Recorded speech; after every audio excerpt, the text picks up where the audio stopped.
Yeah.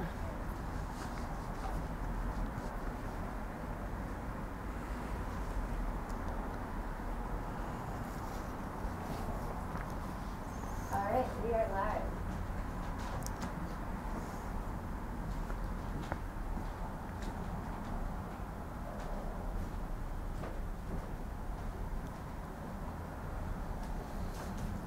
Hi, and welcome everyone live here in the Lessonface studio, Manhattan, New York, and online all over the US and the world. My name is Flavio Lira, and I'm the producer and director of operations at Lessonface. I'm here to introduce the first edition of Face the Music, an artist interview series that we are super excited about and are looking to continue for many years to come. So get ready. In Face the Music, accomplished artists and music educators are invited to share their views on inspiration, motivation, and techniques that enable a musician or music student to continuously improve in their craft and their passion. Before passing it out to our stellar guest and our great interviewer, I'd like to talk a bit about Lessonface. We are an online music school where great teachers and students can connect for live online music lessons. If you're interested in learning any instrument or to sing, you can do it from your home and be assured that you're meeting with a great instructor that has passed our high standards approval process. And if you are a teacher, we'd love to hear from you and welcome you to meet our platform and all the features we offer to your teaching studio. So now, without further ado, I'd like to introduce our interviewer, former Lessonface staffer and expert teacher trainer and lifelong educator, Chris Ott. And our guest, the 2018 Grammy Award winner for Educator of the Year, Melissa Salguero. And let's face the music. Good evening, everybody, and welcome again to Face the Music. We're going to have a conversation with Melissa Salguero here, and this is meant to be interactive. So I've got some questions here, and then we're going to play a short game, and then after that we're going to open up to questions from you all from all over the world. So while you are watching, feel free to chat your questions on into the live stream, and we'll be sure to get to them in a little bit. So I want to again welcome Melissa Salguero, music director of PS 48 up in the Bronx, and again, 2018 Grammy Music Educator Award recipient. Congratulations again. Thank you so much. Thank you. Yeah, absolutely. So I'd love just to start off with a quick conversation with you. And let's dive on in. So how has receiving the Grammy Award affected you and your school? It has been so life-changing, especially for my students. First of all, they saw my process of going through and making it through the different cuts, and also getting, not accepted the first couple years, and they saw the dedication and the perseverance, and really the hard work that goes behind something like this. Because, I mean, a Grammy's a huge deal. Like, yeah. It's not just an award for a music teacher, like, good job. The process was so rigorous, and I know this, just making the videos about my teaching was so hard to do, because, some days you have really great lessons, and then other times you have lessons that you thought were going to be really exciting, and the kids were going to be so excited about it, and then they're like not into it. So I think the biggest challenge about presenting, what I do to the Grammys was finding what I do that I love and just sharing it with them. Why don't you share that with us right now? So why do you do what you do, and what about what you do you love? So, I mean, can I just say everything? Because, yes. I mean, I love teaching music, and I love seeing my students just light up when they see something exciting to them. My students are between first grade and fifth grade, so for my kids, they're looking at screens all the time, and they're, not really engaged in the world as, I would say in the proper way, really, you know, to enjoy right now. So what I do is I take my love for science and I incorporate into my music class those really hard to grasp concepts like sound waves, vibration, resonance, and that's really how I hook them. Yeah. You know, I try to present a concept in a unique way that they can really relate to, whether it's composing music with Minecraft, which they're like obsessed with this game, or making a recorder out of a carrot, or even like having a slinky in class and showing them how sound waves look. Yeah. Or, you know, I brought a bunch of stuff, you know. Yeah, so, yeah. you know, even showing them how a record player works. Yeah. It's really visual, and they're kind of just like, their faces are just in shock when they see this stuff happening, and then they start asking me, how is this happening? And once I start getting them asking me questions, then the engagement is like 100%. Yeah, yeah. Should we dive into some science Sure, magic? yeah. We have a lot of stuff here. Why don't we jump into the slinky? Yeah, okay. I'll grab the slinky, and I don't know what the best position for the cameras is, but so one of the concepts that's really hard for kids to know is, you know, I'm teaching elementary school music, and you know, if you're a Lessonface instructor, you're going to be teaching some, you know, one-on-one lessons. I think this could apply because you're not only teaching them about music, but you also want to teach them to understand how music works. Because I think once a child understands more about music, they can perform it a lot better. So this is what, if you could just hold on to that. Sure. This is what I do to demonstrate about, you know, sound waves, and if you want us to move, are we good? Okay. So the first thing I talk about is sound waves will travel through the air in this kind of manner. I'm going to release the energy in a second, and you'll see it bounce back and forth. And if I was further away, you know, it would take a lot more time and be slower. But then I talk about what a sound wave actually looks like. And so I'm going to stand up here for a second, and we're going to actually create just one really long wave, and you can see. And now where our hands are, this is what I would do in class. Where our hands are called nodes, all right? And so if I go twice as fast, I'm going to increase the frequency. And I'm getting nerdy in here because I love science, but I'm going to go twice as fast, and you should see right here, there's going to be another node. Oh, let me try again. That might have been me. We got one. We got one. Hold on. There we go, we got two. So you can see two sound waves here. So the frequency is getting up, and then I would say, you know, do you think this is a high note or a low note? And we make the correlation between the sound waves. And if we're really good, we can get three going. Oh, we have it. I got three. I've gotten 4 and 5 with the kids, and they just go, wow, that's so cool. But now they're understanding, okay, higher frequency is more waves. Yep. So, you know, it's little hands-on experiences like that are visual and not your mundane, let's draw or something like that. Yeah, you know? yeah, absolutely.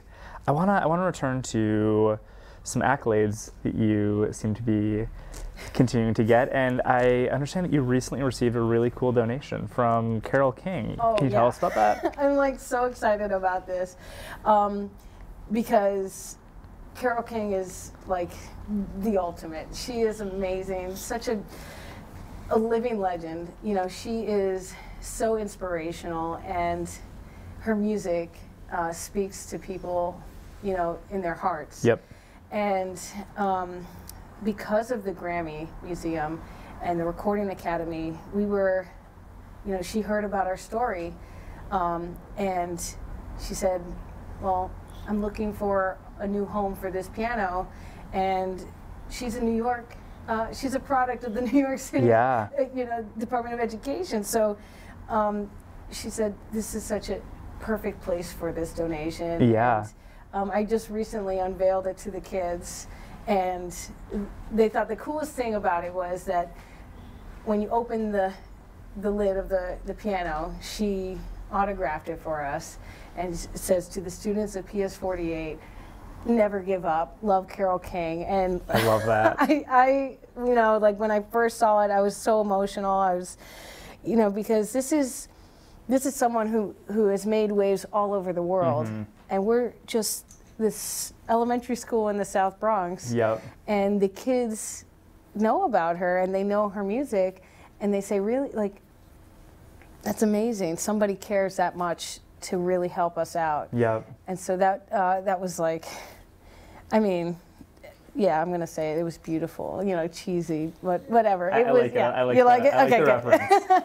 So you mentioned a story a second ago that Carole heard about. What was the story? Just so throughout after the actual Grammys, so that it didn't. We went to the Grammys, and it was like a whole week-long thing. Yeah. And after the Grammys, you know, I expected there to be news stations. I expected there to be a lot of press about it, but Yep. I was not expecting to, like, to this day, I'll check my email, and there'll be 62 emails in there from people just wanting to reach out. Yeah. And, you know, like, it's tedious, but I respond to every single one of them. Yeah. And I take the time because I think sharing my story with people, it helps them to become better educators. It helps Yeah. them to maybe think of things that they didn't think of before. And it's really exciting for me because, like, my motto, okay, is like, work hard, dream big, and never give up. Yep. And I feel like the more that I share that with people, the more, you know, it helps other people kind of tune into that. Yeah. And helps them, you know, go after whatever they're getting. Yeah, work hard, dream big, and never give up. I like that. I might be stealing that one. That's fine. So I want to time travel for a second. How did you get started playing music? Okay, so when I was in elementary school, for the longest time I wanted, like, to play the electric keyboard, and my parents got me this Casio keyboard for Christmas one year, and I couldn't put it down. It was like I was playing everything by ear, and, you know, my parents they finally bought me headphones, which was great because then they couldn't hear it anymore. But I'd put, like, the beats, and I'd figure out how to program all the different harmonies and stuff into it, and it just came, like, it was natural. And my parents didn't go out and force me to do lessons or anything like that, but, excuse me. But the thing about it that I love is that my parents nurtured it, and they supported it, and they said, you know, if this is something you want to pursue, we'll support it. And I joined the middle school band. Well, they didn't have piano.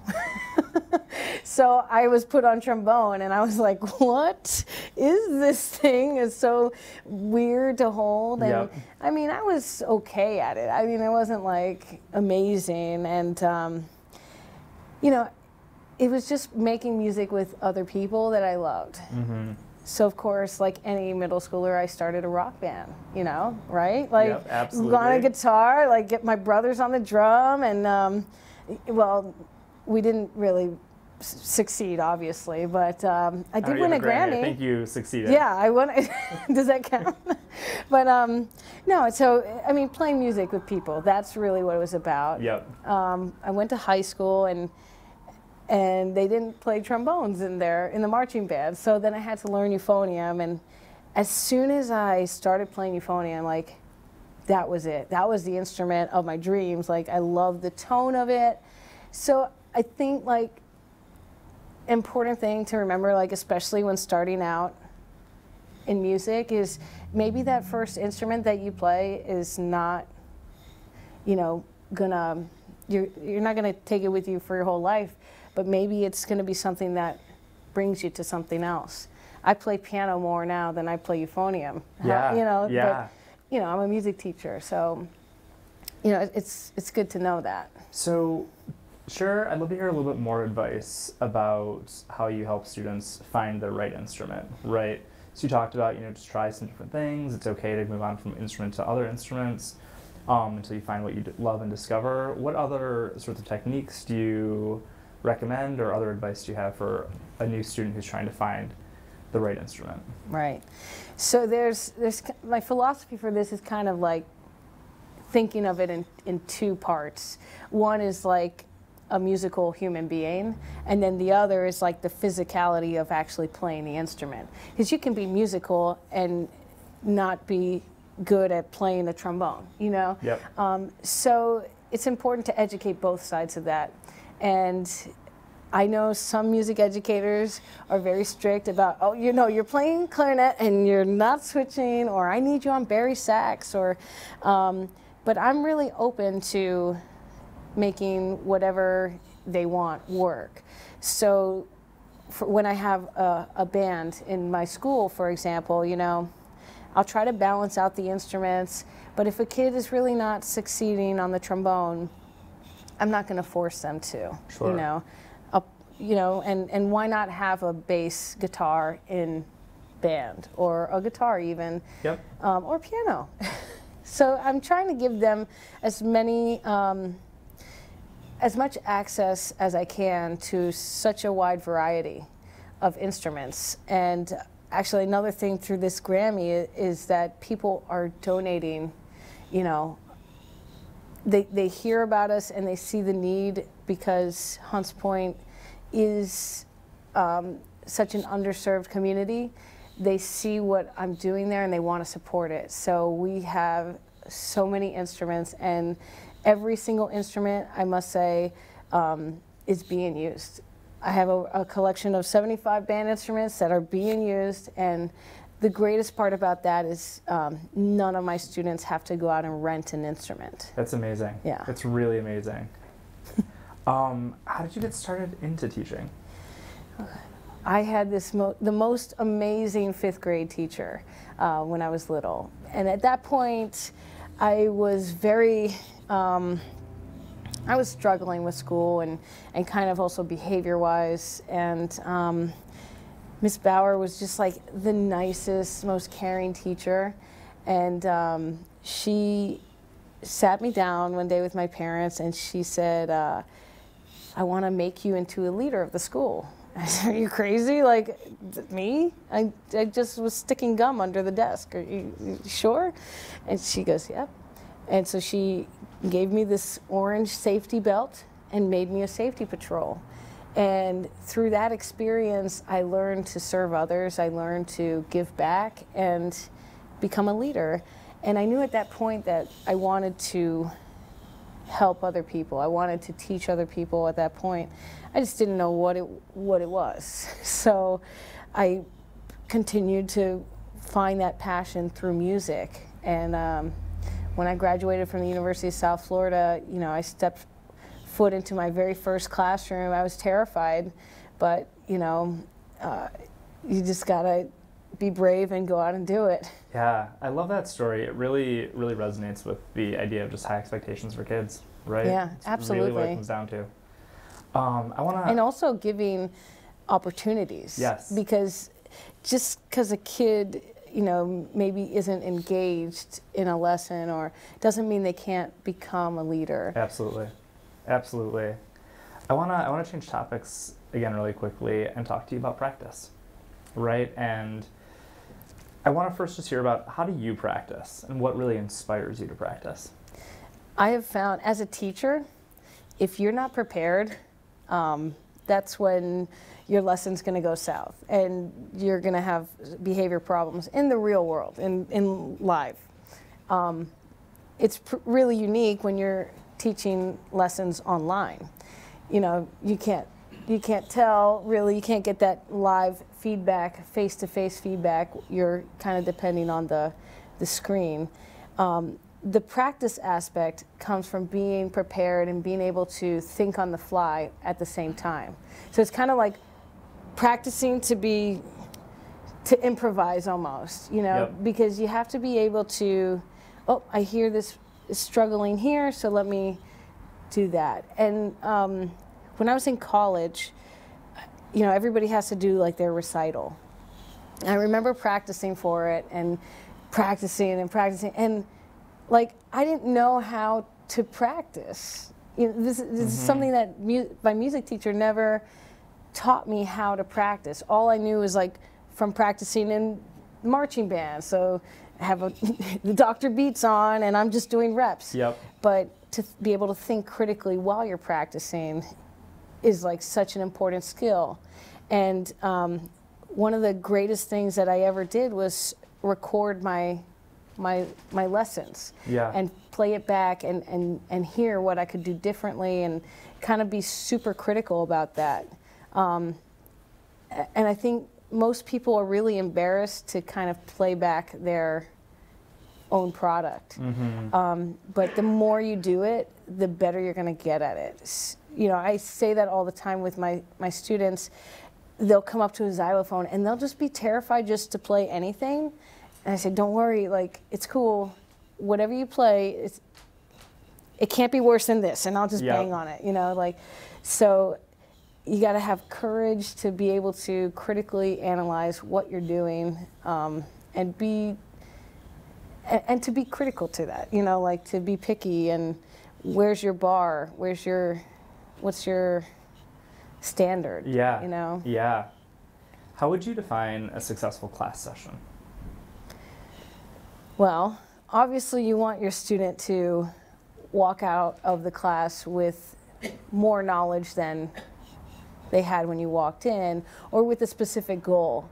I think goal setting is like one of the most important things about when you're practicing, because and also like telling your student like what is the goal. Because if your student doesn't know, okay, today my goal is to play a high B flat and be in tune, or whatever the goal is, they're not going to know where they're going. Right. And they're going to kind of just be wandering around. But when you're focused on one thing, you know, you can either say, yes, I did it, or no, I didn't quite get it. And the next time, I mean, you're also teaching them how to set the goal for when they're rehearsing. Yeah. You know? Yeah. And how do you help translate from a classroom setting into an individual practice session like that? Like what sort of guidance do you give your students? A lot of listening. A lot of listening. And when I'm working with my students one-on-one, the thing that I want them to do is be able to hear with proper judgment what's coming out, and be able to have a tone. This is kind of hard to explain, but like have a tone in their head of what they want to attain. So if they've never listened to a recording of their instrument, like a good quality recording, all they know is what they've heard, and maybe it's like a fifth grader on a trombone. That's all they know. So if they're not listening to high quality recordings and soloists, they don't know what's possible. Does that make any sense? It makes complete sense. Complete sense. And tell me a little bit about what to you defines a successful performance for your students. These are good questions. Really good questions. That was also a question for the Grammys. Like, what do you define as success? And like, for a music teacher, it's like success could be one day just getting through the lesson because maybe there's a lack of focus, or, you know, so when you're performing, you know, I kind of have like a checklist of expectations, right? I'm like, okay, we got our posture, we have this, our tone is sounding great, oh, we got a few wrong notes, but that's okay, you know. And as you're performing, you know, honestly, this is so crazy, but the best performance, all of that kind of just goes away. Because you go into like, however you were practicing is how you perform. And I tell this to my students is because you're going to perform the way you practice. And when I'm sitting in practice, I'm saying, no, you got to do it. You got to make sure you're. Why do I have to sit up? Well, because you're going to be sitting up in the show, you know. And so it's so important for them to not just kind of have that bad posture. It's so much comfortable. I know, right? Yep. So however you practice is going to be how you perform. So the best performance is it just kind of autopilot almost, you know? Yep. And getting a little bit meta here, do you believe that practice should always be musical, or that it should always have some sort of musical component? You know, it really makes it more interesting. You know, how many times in middle school and high school did I play a concert B-flat scale just forte? You know, why not throw in some challenges? Like when I'm at the piano and I'm warming up my chorus kids, I never do the same warm-up the same way twice in a row, because it just, if they know what to expect. Sometimes I'll say, like, I don't even know what I'm going to do next. You can't predict me. You know, just listen. And maybe I'll do one really quiet. And then I'll do, you know, sound like this. And I think that the more that students get used to, you know, let's say playing a B-flat concert scale with a crescendo and decrescendo. Okay, now a forte piano here, or do the, you know, those are like their tool belt. Yep. So when they do that in the warm-up, then they can just transfer it to whatever piece they're working on. Yeah, it sounds like your classroom is obviously very focused on learning and education, but also really focused on play and exploration. Oh yeah, and I learned that when I was in grad school, because when I first started, it was bad. It was like I would sit up and I would talk and I'd be like, okay, now what we're gonna do is we are going to, and it was like all talk. And I found that when I was in grad school, my professor was like, just do it, just sing the song, just do it, and it really helps the pacing of the lesson. And as soon as the kids are coming in the door, they're hearing music, they're singing music, they're moving to music. I mean, I might have this out right here, like I might have that like that, and I might say, come check this out. I might say, like, can you hear this? Can you hear this? Right? And then they'll be like, what are you talking about, Miss Salguero? Are you crazy? I'll be like, no, look, listen. And right now, like how you are, you're like, what's she gonna do? Yeah, I can't wait. Right, like, yeah. I'll do this. I'm gonna show you. So I'll just present it like this, because half of the lesson is just experiencing it, right? So then I'll say, listen. And they'll be like, I can hear that now. And I'm like, yeah.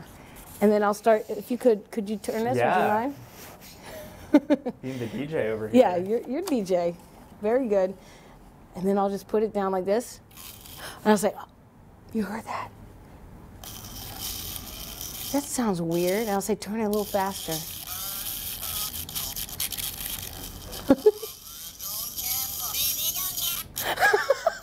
So you heard it. Yeah. And so then, like, what's the first question in your mind? Like, what just happened? Exactly. And so the kids will come in and they'll just say, like, what was that? Like, what did we just do? And how is that working?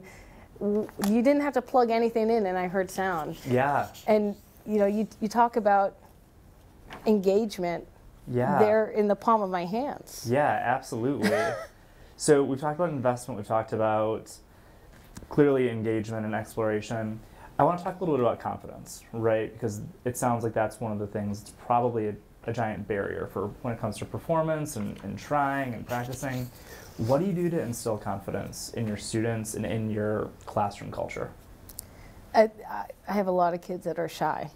And I think back of when I was that age, and like we put on a play of Tom Sawyer, and like I had one line. Like it was like 2 words, and I was like, I really need a part that has less, like yeah. Cut me down to 1 word. Yeah, just can I just come out and then come back? And I was so shy. And definitely as you get older, you know, and you experience more things, and winning a Grammy makes you very outgoing, and you know what I mean?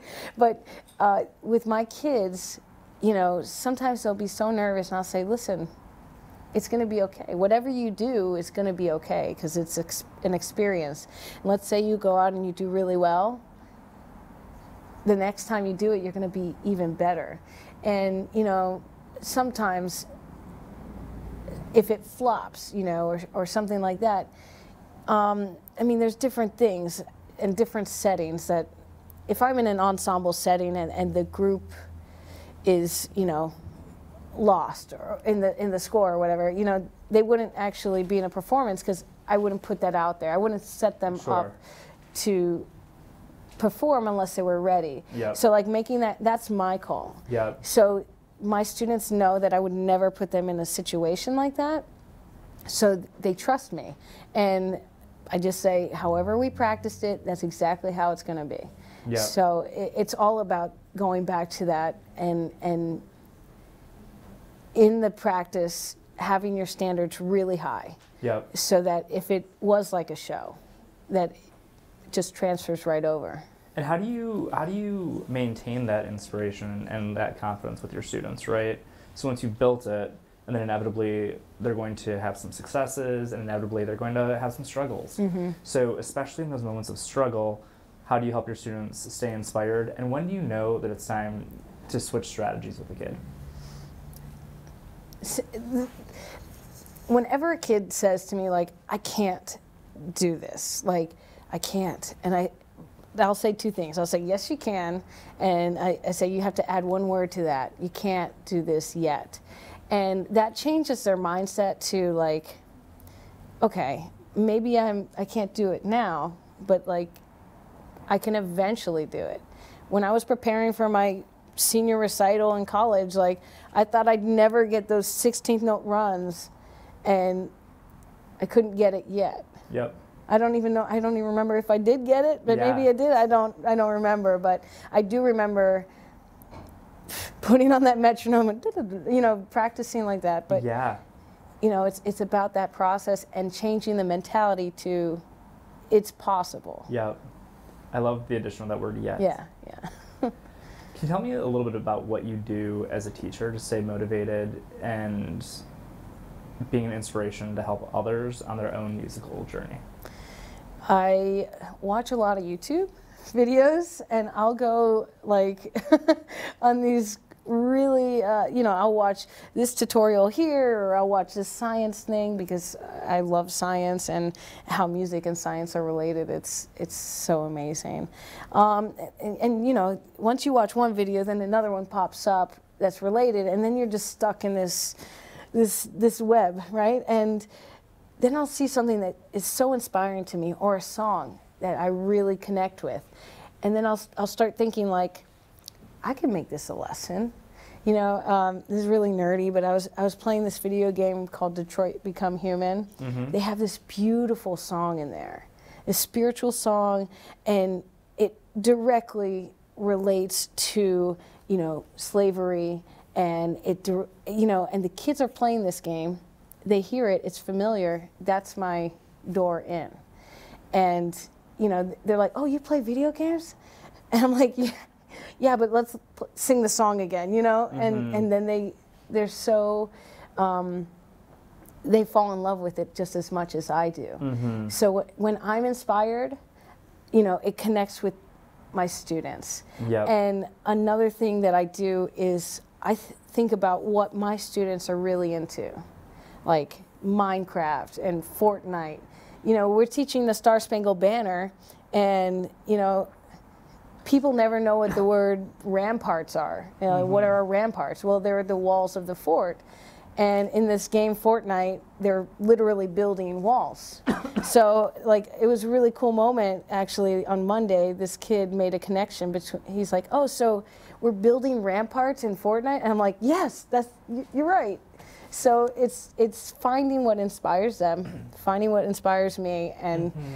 you know, because if it's something that I'm really passionate about, I can help show them and get them hooked. Yeah, and I'm going to ask you to complete this sentence for me. Ooh. When a music student gets blank, blank happens. Ooh. When a music student becomes inspired, magic happens, I think, because, like this, for example, this isn't necessarily making music with them. Mm-hmm. But not all my students are going to be musicians when they grow up. But let's just say they remember this moment of when they heard this for the first time, and then they say, oh my gosh, that's so cool. Maybe I want to learn more about that. And maybe it's not about music, maybe it's more about the science of it, but finding that spark within them, you know, giving them access and making it accessible for them to make music, having them compose. You know, fourth graders, fifth graders composing music isn't really, you're fine, isn't really what you would think of with these kids in the South Bronx. But once I pull up the game Minecraft and I give them the tools and I help them translate their ideas, their whole world opens up. Yeah. It's like, it's magic. There's no other word but magic, you know? I love how relevant you make just this conversation. Is just illuminating how relevant everything you do with education is for your kids. Thank you. It's so powerful. We're going to shift gears now for a second. And I'm going to welcome Yonit Spiegelman on over, and we are going to play a little game called Create a Lesson. called Create a Lesson. Love it, love it.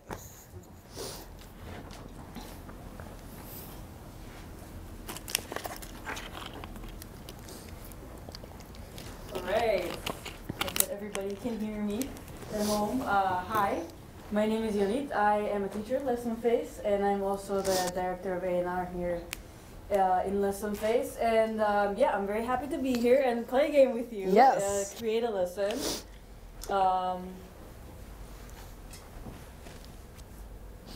Sorry.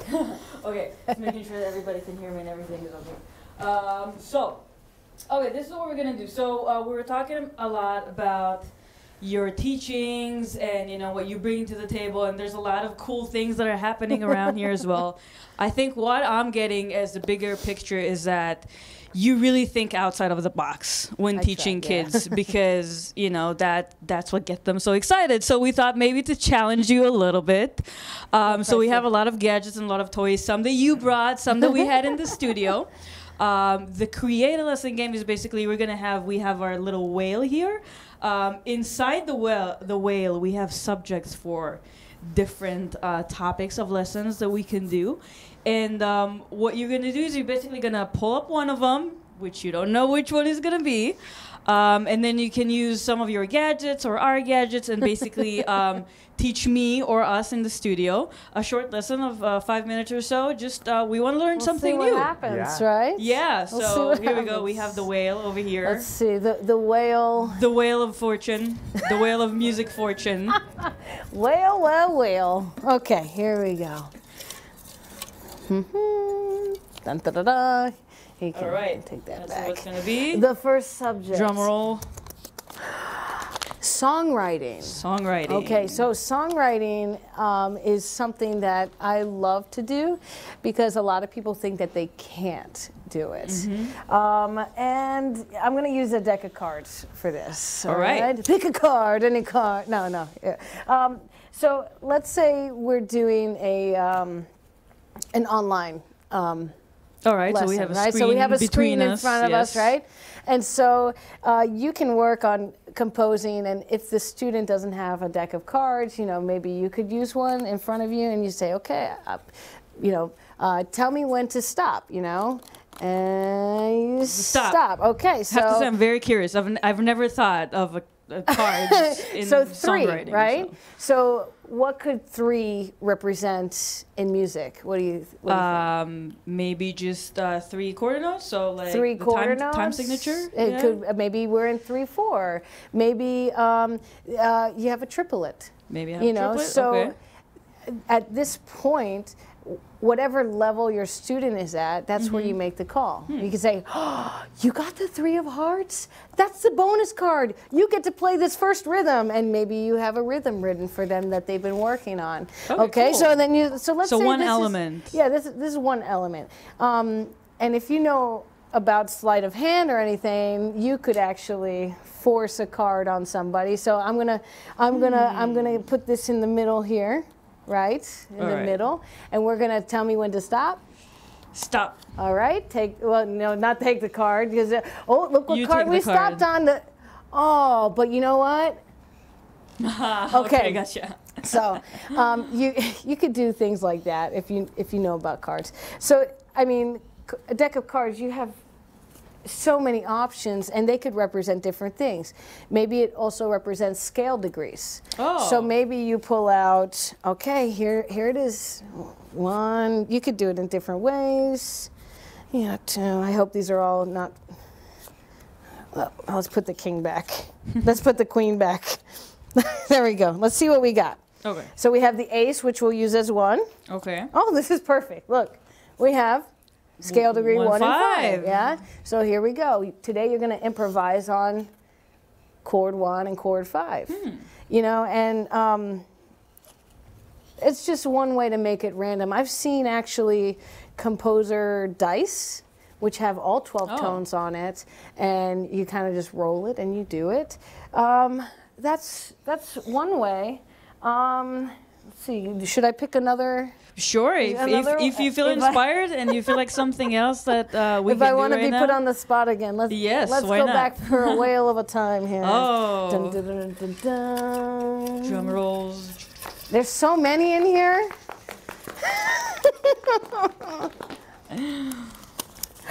We have rhythm. Rhythm. Rhythm. Okay, so rhythm. So imagine, you know, you're starting your lesson. You go. Already interesting. Yeah, right. Yes. And it's like it's something. You're like it's a bag, but it's But like it's what's something about the senses. what's in the that bag? You hear It's, something. you know, I'm very dramatic when I teach. Also, I'm very dramatic in real life. So it's you know, drama is very important to me. We have a little shaker. What color is it? Whoops. It seems to be red. It's red. Okay, so sorry microphone. The red rhythm is. All right. Oh, okay. So whenever you see the red rhythm, that's the red rhythm. Oh. So I can take the red rhythm. Yeah. We can This have is somebody else. Yeah. So maybe the yellow one is actually. Okay. So do you remember that rhythm? And this one is. All right, so let's put them back in here and let's see which rhythm you're going to play your scale on today, right? Okay, it is red. And it's kind of adds, I mean, I have like a lot of different colors in here, and what I would do is I would probably have some visuals to help them remember what the rhythms are. But it kind of like adds a little chance to it, you know? And it kind of takes away from, you know, rhythm flashcards. You know, it kind of takes away from, I mean, you could even write rhythms on those things in a marker or something, you know. So, I mean, I have some Play-Doh too. If you. I'm very curious about. Yes, I've seen the Play-Doh. It had been put there, and I'm not sure where it's gonna lead. You us. can do so much. So I know it's not from the Wheel of Fortune, but still, It's not from the Wheel of intrigued. Fortune. I think there's a few more in there, but let's. Here, if I can get it out, it's kind of stuck. It's going to get under my nails, and it's, oh. Well, you don't have to worry about the kids eating it, like because it's if you're in a computer. True. All right. So let's say you're having a singing lesson, right? Okay. Yeah, there's a really stuck in there. Okay. It's better be worth it, right? So let's say you're having a singing lesson and you want to do just a different warm-up. Okay. So I would use this to make some shapes. Okay. Maybe if I had like a music stand to put it on to see. Okay. So imagine like if it's on a piece of paper, right? Okay. Ooh. You know, okay, what would this shape sound like? Woo, woo. Yeah. You know, doing different things like, oh, look, this is good. Yes. I ask and it is happened. delivered. This is the magic of I need Lessonface. the power of the Mega Millions winning numbers. Okay, it's done. It's done. 4. So let's say something like this. Ooh. And this could be, I guess, a few different things depending on the person, but they sort of create their own. And one of the things I love about teaching is that, first of all, every lesson's going to be different, right? Right. And one of the things as a teacher, my main mission is to get them to be musical people. So I have to accept that somebody might interpret this differently. And I don't want to just give them my ideas all the time. I want them to generate their own ideas. And then, you know, how do you then sing this? I would say it will be wee whoop whoop whoop. Yeah. And imagine, you my know, own composition. Yeah, there you go.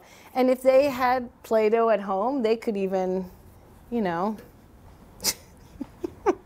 What did you do tonight? I played with Play-Doh all night. Doing vocal warm-ups with Play-Doh. Right? It's a new technique. Yeah, this is for when the smartboard doesn't work at school. So you could also do some rhythms too on this. Maybe space this out a little bit. You don't even need to do all of that. You know, and if you could also have them challenge you. Maybe they make up something. Switch it around. Yeah, because, you know, I as a teacher, you know, I'm always trying to show them the best example.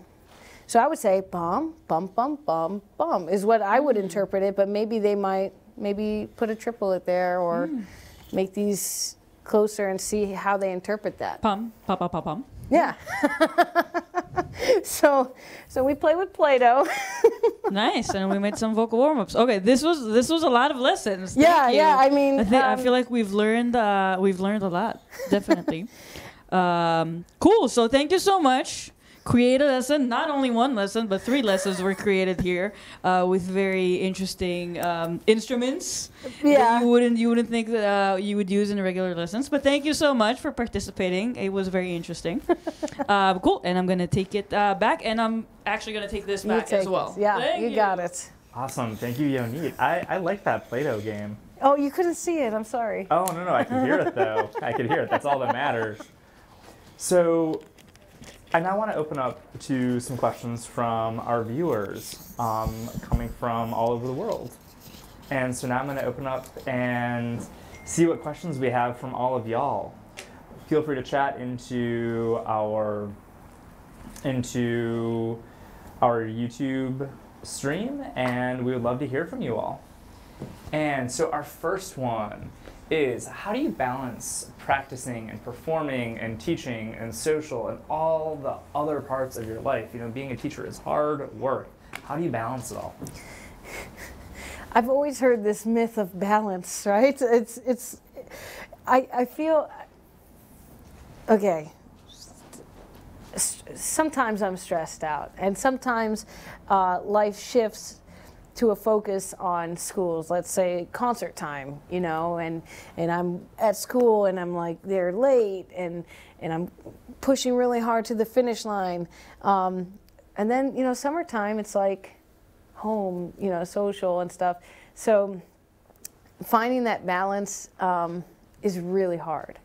And something that helps me is to find time for something you would love that's not music. I know that sounds like bad advice, but actually, whether it's reading a book or watching a TV series, Game of Thrones, you know, like anything like that, find something that you love to do and do with people you love. And that's a really great way to kind of, important thing is to be in the moment. Yep. You know, don't be sitting at home watching your TV show and think about, oh gosh, I'm so stressed out about, you know, give yourself permission to be in the moment and be there. Yeah, I like that. Another question that we have from you all out there, what kind of technology do you currently use in your classroom? I have a smartboard, and I have a piano, obviously, but I have all sorts of things, anywhere from we were speaking about the makey earlier, where you can actually make bananas and Play-Doh. You can make it actually into like a piano or a keyboard. So I use a lot of stuff like that, science stuff, and I'm getting really into beat making and showing my students other careers that they could, musical careers that they could go into. So I've been working with Ableton to, with the Ableton pushes to get them used to making music. And those are really great, as, you know, kids like the lights and stuff, but it's very accessible and easy for them to play. Yeah. You can customize the scales and things. So I can hook up a couple of those to my laptop and we're making music together. Yeah, and you were talking about Minecraft earlier as yes, well. Yes, absolutely. Apps and games like that are really great. The iPad has some amazing educational games. And if there's any music teacher out there teaching their kids to read the lines on the staffs and the spaces, there's this priceless game. Like, it's free. Like, it's called Staff Wars. And they have two versions. One is where you go and you know, it looks like a spaceship is sending notes down the staff, and you'll press it. I think it's Music Interactive or Music Tech, Music Teacher.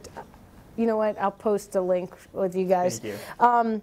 But you press the note before it gets to the clef. And in version 2, actually, they are. It can listen to what you're playing. And so what a great way to practice reading, and it's so unpredictable, and you can put restrictions on it. It's a really great game to reinforce all the concepts. Yeah, yeah. Our next question. How much do you believe that musical success is due to innate ability, how much to practice, and how much just to luck? There are some people who can pick up an instrument and be really great at it, and I'm super jealous of those people because I'm not one of those people that can just do it like that. I definitely believe that the more you do something, the better you're going to get at it. So at first, you might not like the sounds coming out of your singing if you're in an instrument, but the more you do it, and if you do it properly, you know, the more you play like this, you're not going to sound any better. Yep. You know, so you have to do it properly. The better you're going to get at it. And each day, if there's anything that music taught me, is that like each day you have to take a step towards your goal. I participated in an activity called Drum and Bugle Corps, and this activity is teenagers practicing all summer long. It's like a marching band outside, and in the heat, practicing, and every repetition could just be so mundane, but that activity taught me, you set your goal, you move towards it. Every single day, you got to get better and better and better. And so in the beginning, when I could barely hold up my instrument, you know, I was thinking, I'm never going to be able to do this. But through the practice, it got easier and easier, and eventually by the end of the season, it's like, you have great posture. Yeah, yeah. And talk to me a little bit about luck. Where do you think luck factors into any of this?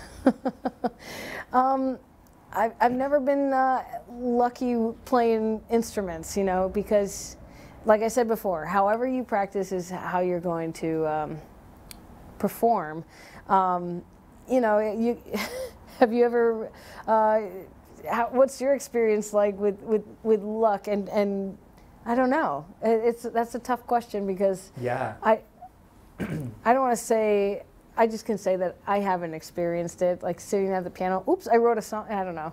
Yeah, no. You have to have some of the knowledge, you know. Yeah, of course, and I completely agree with you. I think it's about the luck that you make because of the work that you put in. Oh, I love that. Yep. That's nice. Any other questions out there from our audience? One from the studio audience. What are the tangerines for? Oh, this is for, well, we were going to hook up the makey, but we decided not to. But this is for our snack later. Why don't you walk us through how you could use a makey with that? We don't have to set it up, but... Oh, yeah, well, Where did my bag or go? what's I going think on it's over there. with the drum? Oh we yeah, wanna- we could do this one. We could do this one. Yeah, so I brought a drum, and we didn't have any pepper, so we actually put some dirt in here. So this, I use this to demonstrate the concept of resonance. Because it's very difficult for a student to understand something that's invisible.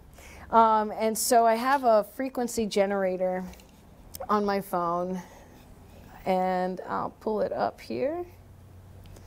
And I'm going to hook it up to the speaker, and we're going to see if we can get some visuals here.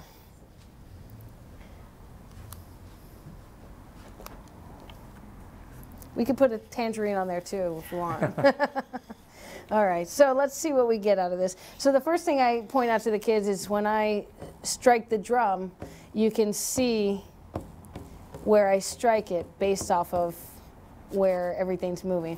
So the goal of this, it works really well with pepper or something light. This dirt's a little bit heavy, but the goal of this is for the students to see how sound can go from the speaker and actually make the drum vibrate.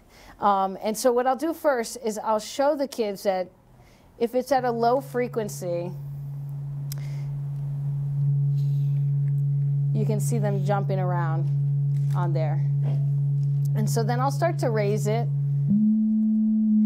And then I'll eventually get to a note. I'm going to stop it for a second. I'll get to a note where it doesn't move. The bigger pieces are moving, but most of it is staying still.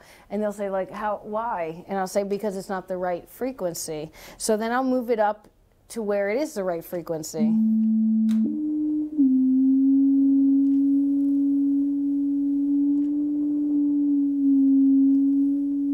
Somewhere around here. And you can start to see shapes being formed, and you could see a circle right here, and there's some nodes over here, and these were, I'll make a correlation to, this is exactly what was happening with the slinky, and if I go up higher, it might hurt our ears in here, but should I go up? Okay. All right, so hopefully your ears are okay. So I'm going to go up about an octave here. Let's see. Notice it stopped again.